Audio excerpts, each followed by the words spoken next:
Tingin ko, premature na i-consider ng impeachment court yung sinasabing ng depensa na yan.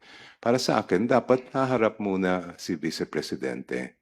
At siya, dapat manggaling mismo sa bibig niya sa harapan ng court kung ano yung nasa isip niya nung sinabi niya yung mga salitang yon.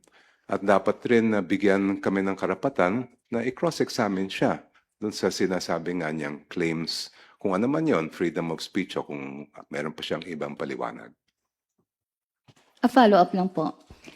Sa tingin niyo, anong mga legal na batayan ang dapat gamitin ng mga senador sa pagdesisyon kung dapat bang ibasura ang impeachment? Thank you. Last.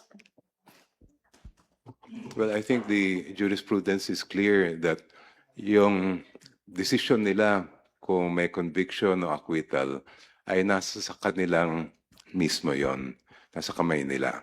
In terms of what if your question pertains to ano ba yung dapat standard of proof, yung sinasabi nga nila pang criminal case na proof beyond reasonable doubt, or civil case na preponderance of evidence, or administrative case na substantial evidence, wala naman pong ganon pagdating sa impeachment.